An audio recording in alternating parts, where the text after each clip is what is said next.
નમસ્કાર મિત્રો, પરિમલ ચૌધરી યુટ્યુબમાં આપનું સ્વાગત છે। આજે આપણે જોઈશું તારીખ 7 સપ્ટેમ્બર 2024માં સંદેશ પેપરમાં આપેલા આશ્રમ શાળા વિશેની ભરતી વિશે વિદ્યા સહાયક જોઈએ છે। પંચમહાલ જિલ્લા ખેડૂત કેળવણી મંડળ લીમખેડા સંચાલિત અને સરકારશ્રીના આદિજાતિ વિકાસ વિભાગની માન્યતા પ્રાપ્ત અનુદાનિત આશ્રમ શાળામાં ધોરણ 6 થી 8 માટે વિદ્યા સહાયકોની ભરતી માટે મદદનીશ કમિશનર આદિજાતિ વિકાસ દાહોદની કચેરીના વાંધા પ્રમાણપત્ર મળેલ છે। તો લાયકાત ધરાવતા ઉમેદવારો જાહેર પ્રસિદ્ધ થયેલા દિન 15માં ફક્ત રજિસ્ટર પોસ્ટ એડી મળે તેમ આશ્રમ શાળાના સરનામા પર અરજી કરવા જણાવવામાં આવે છે। અનુક્રમણિકા છે। આશ્રમ શાળાનું નામ તથા અરજી કરવાનો સરનામો, મદદનીશ કમિશનર જાતિનો એનઓસી, જગ્યાનું નામ, રોસ્ટર ક્રમાંક, જાતિ, લાયકાત, વિષય અને જગ્યાઓ। પહેલી આશ્રમ શાળાનું છે આચાર્ય શ્રી સામંતસિંહ મેળા આદિવાસી આશ્રમ શાળા, સેવનિયા, તાલુકો દેવબારિયા, જિલ્લો દાહોદ। એનઓસી નંબર છે, જગ્યાનું નામ છે વિદ્યા સહાયક, રોસ્ટર ક્રમાંક છે બાકી છે, જાતિ છે બિન અનામત, લાયકાત છે BA CB 2 વર્ષીય પીટીસી તથા BSc BEd ટેટ 2 પાસ હોવા જોઈએ। વિષય છે ગણિત વિજ્ઞાન અને જગ્યા છે 1।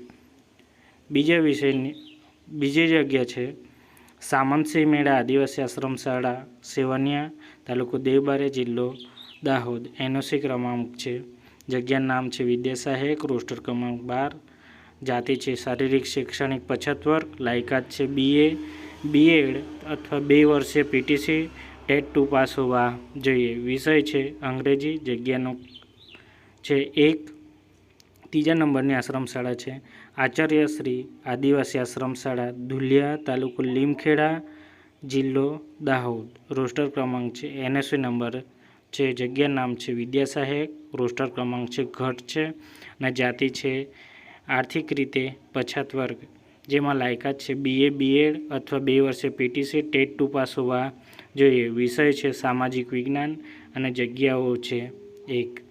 અને શરતો છે નિમણૂક પામેલા ઉમેદવારો પૈકી મહિલા કર્મચારી ગૃહમાતા અથવા પુરુષ કર્મચારીઓને ગૃહપતિ તરીકે ફરજ બજાવવાની હોય અને પ્રત્યેક કર્મચારીએ આશ્રમ શાળામાં નિવાસ કરી 24 કલાક હાજર રહી અથવા સંસ્થા તરફથી સોંપવામાં કામગીરી તથા નક્કી કરેલ નિયમ મુજબ ફરજ બજાવવાની રહે છે। બીજું છે સરકારશ્રીની નક્કી કરેલ ધારાધોરણની લાયકાત મુજબ તમામ સૂત્રોને સપ્રમાણિત નકલ સાથે સામેલ કરવાનું રહે છે। જે માર્કશીટમાં CGPA અથવા CPI ગ્રેડ દર્શાવેલ હોય તેવા ઉમેદવારોને યુનિવર્સિટી કોલેજ પાસેથી કુલ ગુણ મેળવેલા ગુણ અંગેનું કન્વર્ઝન કરેલા પ્રમાણપત્ર અરજી સાથે જોડવાનું રહેશે। સરકારશ્રીના ઠરાવ્યા અનુસાર કમ્પ્યુટરનો ઉપયોગ અંગેની પાયાની જાણકારી ધરાવતા હોવા જોઈએ। 5મા નંબરની છે નોકરી કરતા સરકારી કર્મચારી અથવા સરકારશ્રીને અનુદાનિત મેળવનારા બોર્ડ, કોર્પોરેશન અથવા સંસ્થાના કર્મચારીઓની નિમણૂક 17 તારીખના વાંધા પ્રમાણે એનઓસી અરજીપત્રક સાથે